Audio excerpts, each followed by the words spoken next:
Hello, and welcome to yet another informative presentation for our parent support group presented to you on behalf of the Kenneth Young Center.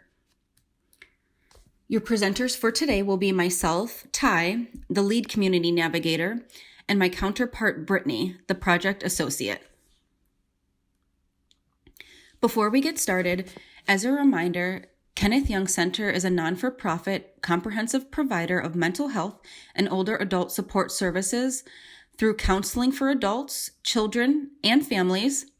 We conduct assessments, stabilization, and linkage for adults and children in psychiatric crises. We offer treatment, support, and recovery services for those with serious mental illness. And lastly, we provide in-home services for frail elderly persons. And if you wanted further insight on the programs that we offer, please follow the link at the bottom of this slide. The topic for today is anger management. Related to our objectives, 1, we have learn and understand anger management. 2, learn alternative ways to think about and manage your anger. 3, identify situations, thoughts, and feelings that trigger anger. And 4, learn about and implement calming strategies as a part of managing reactions to frustration. What is anger? We all know what anger is, and we've all felt it, whether it's fleeting annoyance or full-fledged rage. Anger is completely normal, usually healthy human emotion, but when it comes to anger, we need to make sure that it's in control, because when it gets out of control is when it becomes destructive.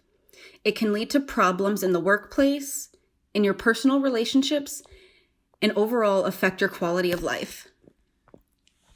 Like any emotion, it conveys a message telling you that a situation is upsetting, unjust, or even threatening.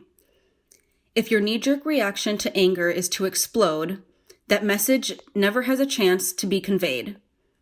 So while it's perfectly normal to feel angry when you've been mistreated or wronged, anger becomes a problem when you express it in a way that harms yourself and others.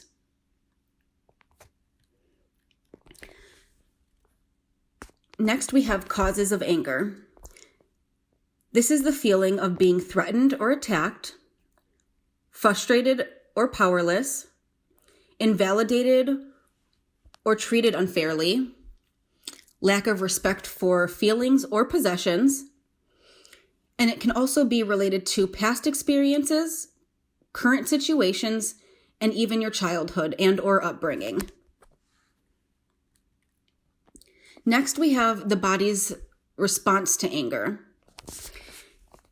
Here, you want to watch out for if you have sensations related to knots in your stomach, clenching of your hands or jaw, feeling clammy or flushed, breathing faster, experiencing headaches, pacing or needing to walk around, physically seeing red, having trouble concentrating, pounding of your heart or increased heart rate, and tensing of your shoulders. This next slide is based off of numerous studies, and this chart shows that where feelings are found and experienced in the body. Different emotions are associated with different bodily sensations. Specifically, anger is sensed in the upper half of the body, which correlates with the previous slide that depicted bodily reactions. In this next slide, it's always helpful to use some sort of metaphor during situations of conflict, as it reminds us to look beneath the surface of our immediate feelings and potential impulses of why we're feeling angry. Anger is often protecting us from a deeper, more vulnerable emotion that are more challenging to even express to others. This iceberg makes us aware that when we look further into why we're feeling angry or upset, and what other emotions have led to anger in which we're currently experiencing. Explore what's really behind your anger. Have you ever gotten into an argument over something silly? Big fights often happen over something small, but there's usually a bigger issue behind it. If you find your irritation and anger rapidly rising, ask yourself, what am I really angry about? Looking a little deeper and identifying the real source of frustration will help you communicate your anger better, take constructive action, and work towards a resolution.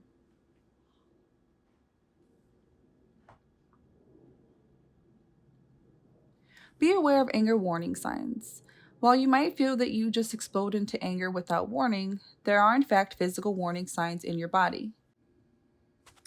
Acting in an abusive or abrasive manner, beginning to cry, scream, or yell, cupping of fist, and increased heart rate are anger warning signs. Becoming aware of your own personal signs that your temper is starting to boil allows you to take steps to manage your anger before it gets out of control.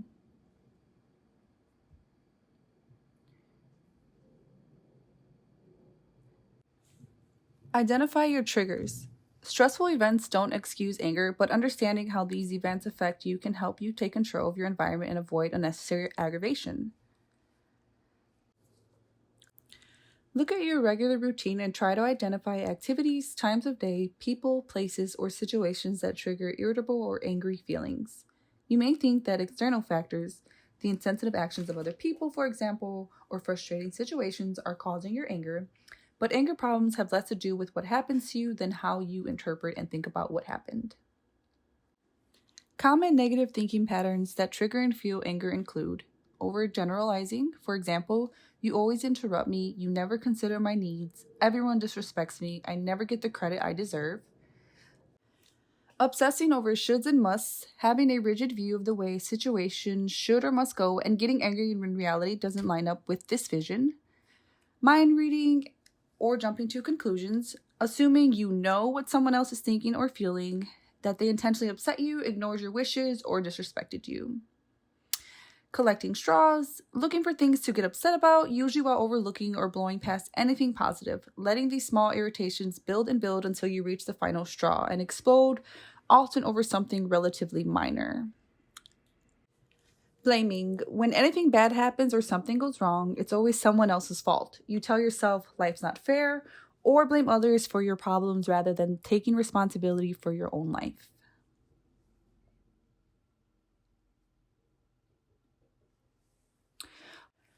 Learn ways to cool down quickly. Once you know how to recognize the warning signs that your temper is rising and anticipate your triggers, you can act quickly to deal with your anger before it spins out of control. There are many techniques that can help you cool down and keep your anger in check. Focus on the physical sensation of anger. While it may seem counterintuitive, tuning into the way your body feels when you're angry often lessens the emotional intensity of your anger. Get moving. A brisk walk around the block is a great idea. Physical activity releases pent-up energy so you can approach the situation with a clear state of mind. Take some deep breaths. Deep, slow breathing helps counteract rising tension. The key is to breathe deeply from the abdomen, getting as much fresh air as possible into your lungs. Slowly count to 10. Focus on the counting to let your rational mind catch up with your feelings. If you still feel out of control by the time you reach 10, start counting again. Stretch or massage areas of tension. Roll your shoulders if you are tensing them, for example, or gently massage your neck and scalp. Use your senses. You can use sight, smell, hearing, touch, and taste to quickly relieve stress and cool down. You might try listening to a favorite song, looking at a treasured photo, savoring a cup of coffee or tea, or bonding with a pet.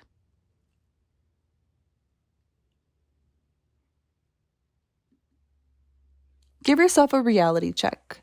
When you start getting upset about something, take a moment to think about the situation. Ask yourself, how important is it in the grand scheme of things? Is it really worth getting angry about? Is it worth ruining the rest of my day? Is my response appropriate to the situation? Is there anything I can do about it? Is taking action worth my time?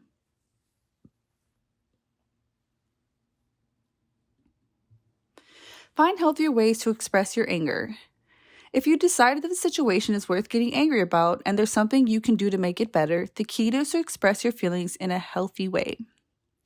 Learning how to resolve conflict in a positive way will help you strengthen your relationships rather than damaging them. Always fight fair. It's okay to be upset at someone, but if you don't fight fair, the relationship will quickly break down. Fighting fair allows you to express your own needs while still respecting others.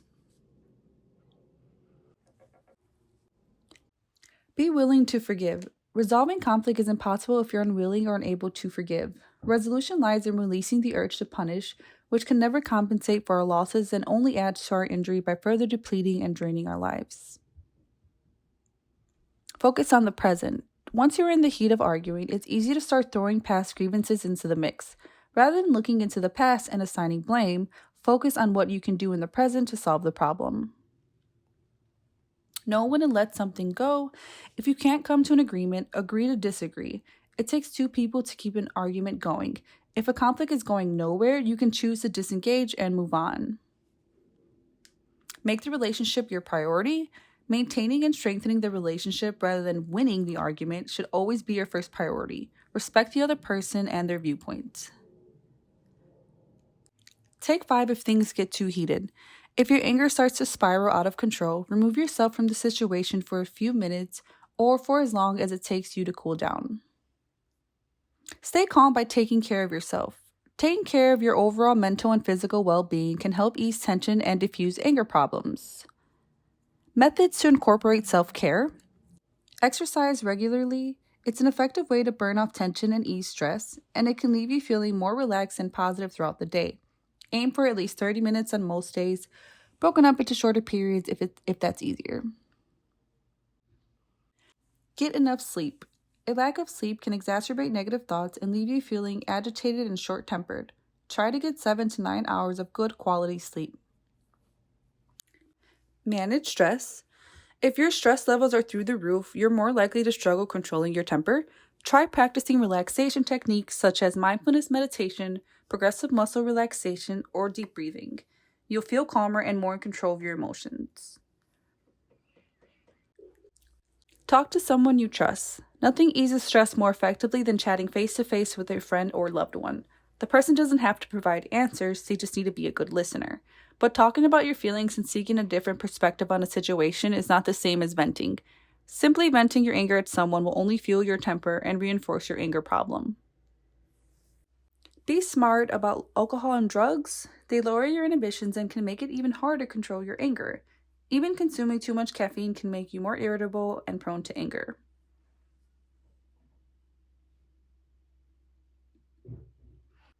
Use humor to relieve tension. When things get tense, humor and playfulness can help you lighten the mood, smooth over differences, reframe problems, and keep things in perspective. It's important that you laugh with the other person, not at them. Avoid sarcasm, mean-spirited humor. If in doubt, start by using self-deprecating humor. We all love people who are able to gently poke fun at their own failings. After all, we are all flawed and we all make mistakes. All in all, when humor and play are used to reduce tension and anger, a potential conflict can even become an opportunity for greater connection and intimacy.